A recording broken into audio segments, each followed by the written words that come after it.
गरीब का जादुई आम का पेड़। एक गांव में हरिया नाम का एक गरीब किसान अपनी बहन सरोवरी और अपनी बूढ़ी माँ मंगली के साथ एक छोटे से घर में रहता था।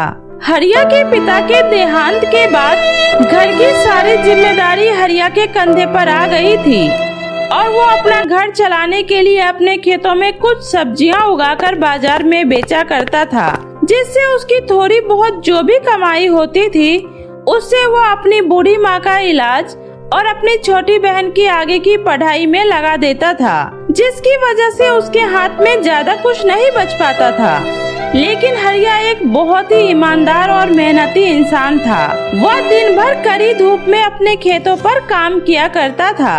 ऐसे ही एक दिन जब हरिया कड़ी धूप से काम करके घर वापस आता है तो वो अपनी बहन से कहता है, अरे सरोवरी, जरा मेरे लिए एक गिलास पानी तो लेके आना और जल्दी से मेरे लिए गर्मा गर्म खाना परोस दो, मुझे बहुत तेज भूख लगी है।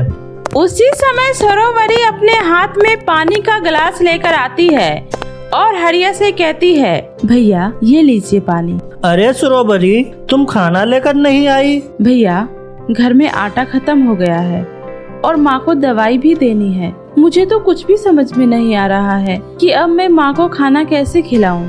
सरोवरी, तुम चिंता मत करो, मैं अभी पड़ोस वाले काका से थोड़ा सा आटा मांग कर ले आता हूँ, फिर तुम उससे अभी रोटियां बना लेना। मैं शाम तक कुछ न कुछ इंतजाम कर लूँगा। ठीक है भैया, आप जल्दी से आटा ले आइए। इतना कहकर हरिया अपने पड़ोस वाले काका के यहाँ थोड़ा सा आटा मांग कर ले आता है। उसके बाद सरोवरी फटाफट से रोटियां बनाकर अपने भाई और अपने माँ को खिलाती है। उसी समय हरिया की माँ मंगली कहती है, अरे बेटा, तू कब तक अपने खेतों में ये छोटी मोटी सब्जियां उगाता रहेगा? इससे तो हमारे घर का खर्चा भी पूरी तरह से नहीं निकल पाता है। बेटा, क्यों न तू भी अपने खेतों में आम के कुछ पेड़ लगा ले। इस समय तो आम का सीजन भी चल रहा है। पर माँ, आम का पेड़ उगाने के लिए हमारी खेत में इतनी जगह ही कहाँ है, और सबसे बड़ी बात, और ना तो हमारे पास आम है और ना ही आम का कोई पौधा, तो फिर मैं आम का पेड़ कैसे लगा पाऊंगा? अरे भैया, मैंने सुना है गांव के मुखिया के बगीचे में आम के बहुत सारे पेड़ उग रहे हैं और उनके बगीचे के आम भी बहुत ही स्वादिष्ट होते हैं। तो आप एक बार उनसे बात करके देखना, शायद वो हमारी कुछ मदद कर दे। बात तो तुम सही कह रही हो। ठीक है, मैं कल ही मुखिया जी के पास जाकर इसके बारे में बात करूंगा। इतना बोलकर हरिया अगले दिन सुबह ही अपने खेत में काम करने के बाद वहाँ से सीधा मुखिया जी के आम के बगीचे की ओर जाता है। और जब वो वहाँ जाता है तो मुखिया के बगीचे में आम से भरे पेड़ों को देखकर हरिया की आंखें भी चमक उठती है और वो सोचता है, अरे वाह, या तो पूरे आम से भरे पेड़ों का बगीचा है और यह सब कितना स्वादिष्ट लग रहा है। काश मैं भी इतने स्वादिष्ट आम के पेड़ अपने खेत में लगा पाता, तो उन्हें बेचकर हमारे घर की स्थिति भी सुधर जाती। हरिया वहाँ पर खड़ा होकर इतना सोच ही रहा होता है। उसी समय मुखिया का एक आदमी हरिया को फटकारते हुए कहता है, अरे भाई, कौन हो तुम और यहाँ पर क्या कर रहे हो? कहीं तुम मुखिया जी के बगीचे से आम चुराने तो नहीं आए? अरे नहीं नहीं, आप मुझे गलत समझ रहे हैं। मैं यहाँ मुखिया जी के आम चुराने नहीं, बल्कि मुखिया जी से कुछ बात करने आया हूँ। अरे मुखिया जी, तुम जैसे गरीब और फटीचर लोगों से बात नहीं करते। तुम्हें जो बात करनी है मुझसे कहो। मैं मुखिया जी का खास आदमी हूँ, तो कहो क्या कहना है तुम्हें? मैं बस मुखिया जी से ये कहने आया हूँ कि वो अपने बगीचे में से आम का छोटा सा पौधा मुझे दे दें, मैं उसे अपने खेत में लगाऊंगा। क्या कहा तुमने? आम का पौधा? तुमने कभी अपनी जिंदगी में इतना स्वादिष्ट आम खाया भी है जो तुम इसे अपने खेतों में लगाने का सपना देख रहे हो? सुनो, तुम यहाँ से चुपचाप चले जाओ और दोबारा यहाँ पर नजर मत आना। देखिए, आप ऐसा मत कहिए, मैं तो बस एक छोटा सा पौधा मांग रहा हूँ। तो है, तुम्हें मेरी बात समझ में नहीं आई? अच्छा होगा अगर तुम यहाँ से आराम से चले जाओ, वरना मुझे और भी तरीके आते हैं तुम जैसे लोगों को निकालने के लिए। इतना कहने पर भी उस आदमी ने हरिया की एक नहीं सुनी, जिसकी वजह से हरिया जाने के लिए मजबूर हो जाता है। लेकिन जब हरिया मुखिया के बगीचे से बाहर आता है तो उसकी नजर बाहर एक टूटे हुए आम के पौधे पर पड़ती है। तो हरिया उस पौधे को उखाड़ कर कहता है, अरे वाह, आखिरकार मुझे एक आम का पौधा मिल ही गया। अब मैं इसे ही अपने खेत में लगाऊंगा। इतना बोलकर हरिया उस पौधे को अपने खेत के बीचों बीच लगा देता है और उसमें ढेर सारा पानी और खाद डालता है। और शाम होते ही वो अपने घर वापस आ जाता है। और घर जाकर जब यह बात वो अपनी माँ और बहन को बताता है तो वे लोग ये सुनकर बहुत ही खुश होते हैं। अरे भैया, ये तो बहुत अच्छी बात है। अब देखना, जब हमारे आम के पेड़ पर भी बहुत सारे आम लग जाएंगे तो हम उन आमों को बेचकर बहुत सारे पैसे कमा पाएंगे। हाँ बहन, फिर मैं माँ का बहुत अच्छे हॉस्पिटल में इलाज करा पाऊंगा। बेट, तू बस ऐसे ही मेहनत करते रहना, देखना एक दिन तुम्हें कामयाबी जरूर मिलेगी। ऐसे ही समय गुजरता गया और हरिया आम के पौधे की काफी अच्छे से देखभाल करने लगा। उसे टाइम से पानी देता, उसमें खाद डालता और घंटों उससे बैठकर बातें करता। लेकिन कई महीने बीतने के बाद भी वह आम का पौधा उतना का उतना ही रहता है। उसमें किसी भी तरह की कोई बढ़ोतरी नहीं होती। और इस बात से परेशान होकर एक दिन हरिया अपनी माँ से कहता है, माँ, मुझे उस आम के पौधे को अपने खेत में लगाए हुए कितने महीने हो गए, लेकिन फिर भी वह आम का पौधा उतना का उतना ही है। मैं उसकी इतनी देखभाल करता हूँ, टाइम पर पानी देता हूँ, लेकिन फिर भी वह पौधा बढ़ने का नाम ही नहीं ले रहा। अरे बेटा, तू चिंता मत कर, देखना एक न एक दिन वो बड़े आम के पेड़ में जरूर बदल जाएगा। तू बस ऐसे ही मेहनत करते रहना। और इसी तरह कुछ दिन के बाद अचानक उस गांव में बहुत ही भयंकर आंधी तूफान आता है और खूब बारिश होती है, जिसकी वजह से हरिया की सारी फसल खराब हो जाती है। उसकी सारी सब्जियां पानी में डूब जाती है। और जब हरिया यह सब देखता है तो वो बहुत निराश हो जाता है और कहता है, हे भगवान, ये क्या हो गया? इतनी कड़ी मेहनत के बाद भी आज मेरी सारी फसल बर्बाद हो गई। अब मैं अपने परिवार का पेट कैसे पालूंगा? कैसे मैं अपनी माँ का इलाज करवा पाऊंगा? इस तूफान ने सब कुछ बर्बाद कर दिया। हरिया के इतना कहते ही उसका दर्द उसकी आंखों से छलकने लगता है। और जैसे ही उसके आंसू उस आम के पौधे पर गिरते हैं, वैसे ही वो आम का पौधा एक बड़े से आम के पेड़ में बदल जाता है, जिस पर ढेर सारे पीले पीले आम लगे हुए थे। और यह देखकर हरिया बहुत ही ज्यादा हैरान हो जाता है और कहता है, अरे यह क्या? और इस पे इतने सारे आम कैसे लग गए? मुझे तो अपने आंखों पर यकीन ही नहीं हो रहा। कहीं यह कोई सपना तो नहीं? चलो मैं एक आम तोड़कर देखता हूँ। इतना बोलकर हरिया जैसे ही उस आम के पेड़ से एक आम तोड़ता है, वैसे ही वहाँ पर एक दूसरा आम आ जाता है। यह देखकर हरिया कहता है, अरे ऐसा कैसे हो सकता है? मैंने अभी वहाँ से एक आम तोड़ा और वहाँ फिर से एक आम आ गया। यह कैसा अनोखा पेड़ है? हरिया के इतना कहते ही अचानक उस पेड़ से एक आवाज आती है, हरिया, तुमने बिल्कुल सही कहा। मैं कोई मामूली पेड़ नहीं, बल्कि एक जादुई आम का पेड़ हूँ। और आज तुम्हारे इस मुश्किल घड़ी में मैं तुम्हारी मदद करना चाहती हूँ। जैसे कुछ महीने पहले तुमने मेरी मदद की थी, इसलिए अब तुम इस पेड़ से जितनी मर्जी चाहे आम तोड़ सकते हो। इस पेड़ पर आम कभी भी खत्म नहीं होगा और इस तरह तुम इन्हें बेचकर अपनी जरूरतों को पूरा कर पाओगे। उस जादुई आम के पेड़ की यह बातें सुनकर हरिया बहुत ही खुश हो जाता है और कहता है, आपका बहुत बहुत शुक्रिया जादुई आम के पेड़। आज आपने मेरी बहुत बड़ी मदद की। अब मैं आपकी मदद से मैं अपने परिवार को एक अच्छी जिंदगी दे पाऊंगा। और इस तरह से हरिया उस आम के पेड़ से बहुत सारे आम तोड़ता है और उन्हें बाजार में ले जाकर एक अच्छे दाम में बेचता है। और फिर हरिया की बहुत ही अच्छी खासी कमाई हो जाती है।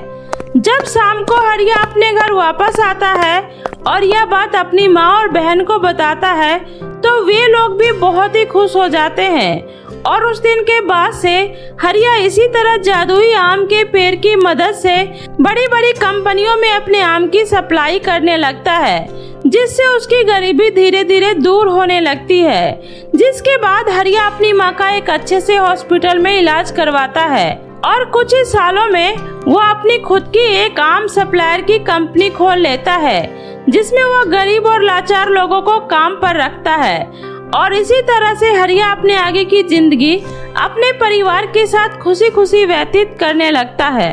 बादलों में जादुई रंगीला केक का घर लड़की काव्या की है।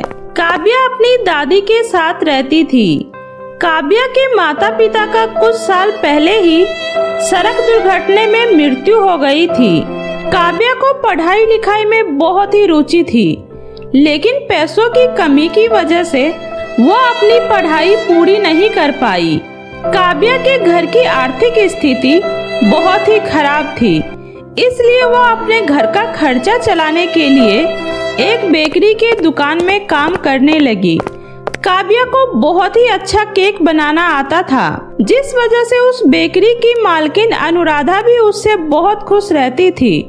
लेकिन अनुराधा बहुत ही लालची और स्वार्थी महिला थी। वह काव्या से पूरा दिन काम करवाती और उसे बदले में बहुत ही कम पैसे देती थी। ऐसे ही कुछ दिन बीत जाता है। एक दिन अनुराधा काव्या से कहती है, काव्या, आज हमें पूरे 50 केक बनाने का ऑर्डर मिला है।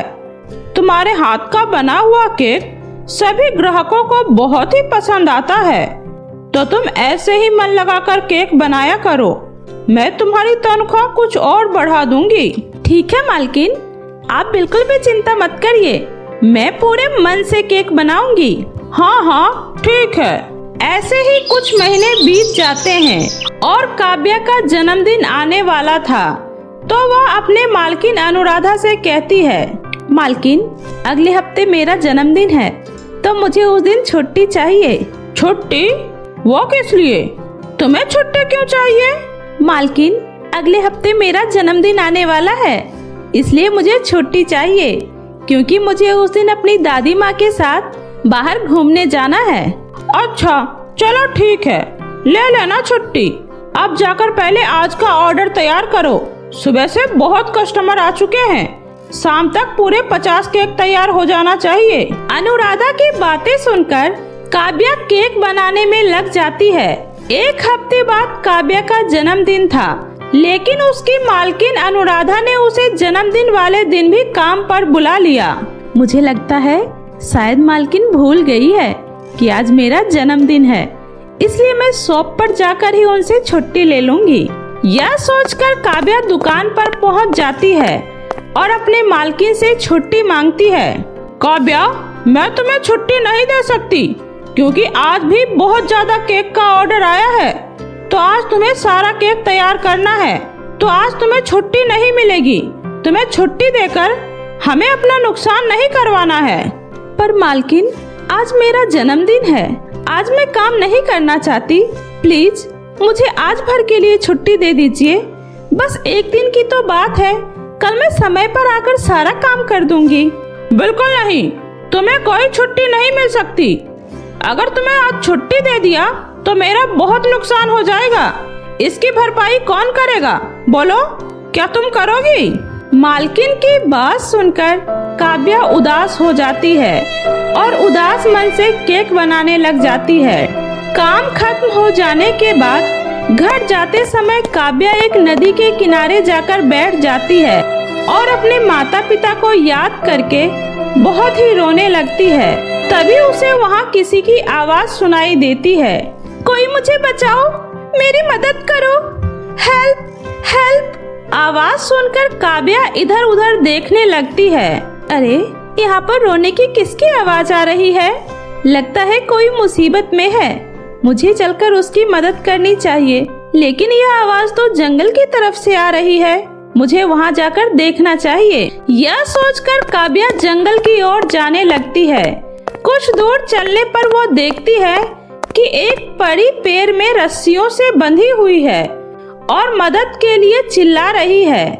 काव्या जल्दी से भागते हुए उस परी के पास जाती है और पेड़ से बंधे हुए परी को जल्दी से खोलती है और उसके बाद काव्या उस परी से बोलती है, आप कौन हैं और आपको इस तरह पेड़ में किसने बांधा है? मैं एक जादुई परी हूँ। मुझे यहाँ चुड़ैल ने बंदी बनाकर रखा है, लेकिन तुमने मेरी मदद करके मेरी जान बचाई है। जादुई परी, आप परीलोक में रहती हो क्या?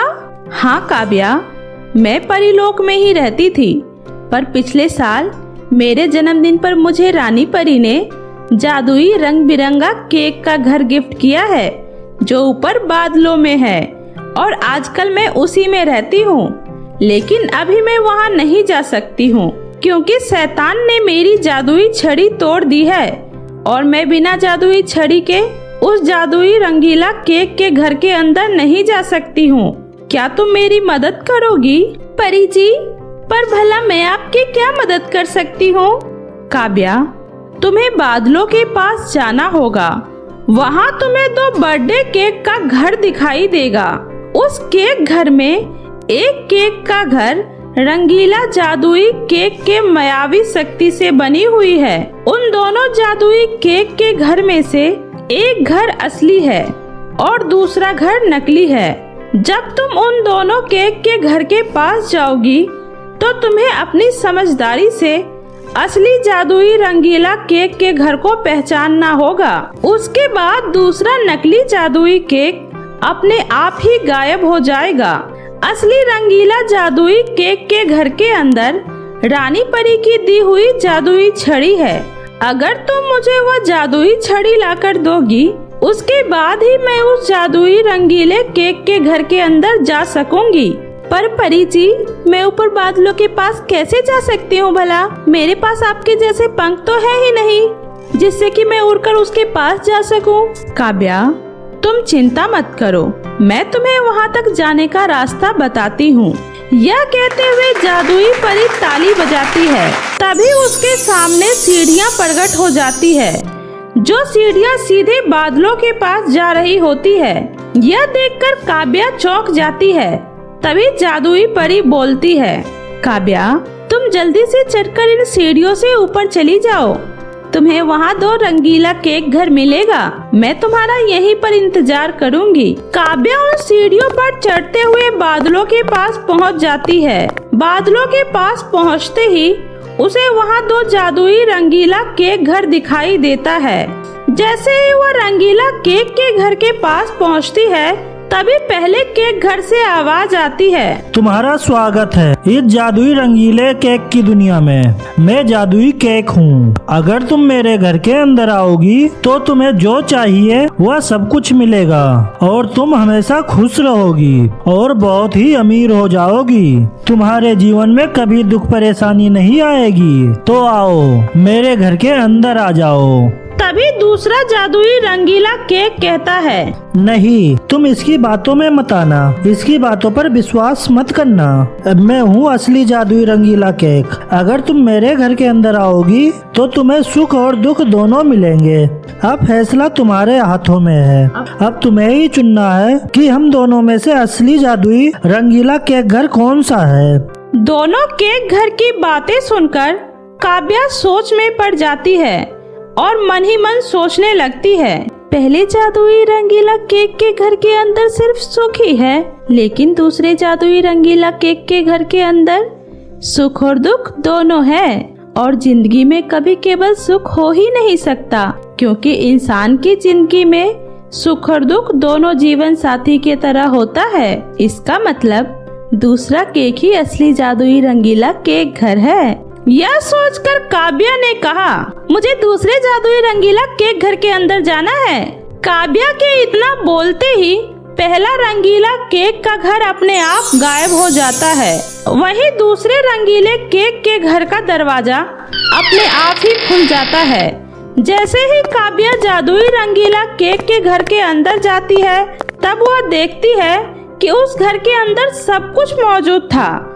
फिर वो टेबल पर रखा हुआ जादुई छड़ी लेकर जादुई परी के पास लौट आती है।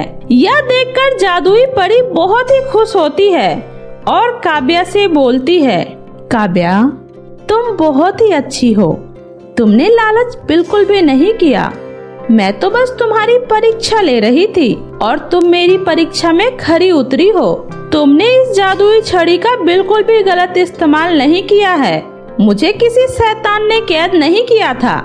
मैं तो बस तुम्हारी परीक्षा ले रही थी और मैं परीलोक की जादुई परी हूँ। तुम मेरी परीक्षा में खरी उतरी हो और मुझे यह भी पता है कि आज तुम्हारा जन्मदिन है, इसलिए मैं तुम्हें एक जादुई रंगीला केक गिफ्ट कर रही हूँ। यह कहते हुए जादुई परी अपनी जादुई छड़ी घुमाती है और देखते ही देखते काव्या के सामने एक जादुई रंगीला केक का घर प्रकट हो जाता है। काव्या, अब से यह जादुई रंगीला केक घर तुम्हारा है। अब हर साल तुम अपना जन्मदिन खुशी खुशी मनाना और अब तुम्हें किसी दूसरे के यहाँ केक बनाने की कोई जरूरत नहीं है। इस जादुई रंगीला केक घर की मदद से तुम अपना खुद का बेकरी खोलना और खुद का बिजनेस स्टार्ट करना। यह सुनकर काव्या बहुत ही खुश हो जाती है और खुशी खुशी जादुई परी का धन्यवाद करती है और फिर अपनी दादी माँ के साथ खुशी खुशी जादुई रंगीला केक के घर में रहने लगती है। जादुई रंगीला केक की मदद से काव्या ने अपना खुद का केक का बेकरी खोल लिया और कम से कम दामों में केक बेचने लगी और गरीब और अनाथ बच्चों को हर साल अपने जन्मदिन पर नए नए कपड़े और तरह तरह के केक बांटने लगी। तभी एक दिन काव्या की तरक्की देखकर उसकी मालकिन अनुराधा को अपनी गलती का एहसास होता है और अनुराधा काव्या के पास जाती है और बोलती है, काव्या बेटा, मुझे माफ कर दो, मैंने तुम्हारे साथ बहुत गलत किया। अरे कोई बात नहीं मालकिन। काव्या की जिंदगी में अब खुशियाँ ही खुशियाँ थी। ये सब जादुई परी के जादुई रंगीले केक की वजह से संभव हो पाया था।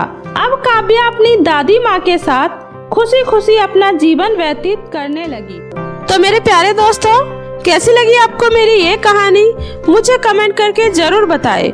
कहानी अच्छी लगी हो तो इसे अपने दोस्तों के साथ भी शेयर करें।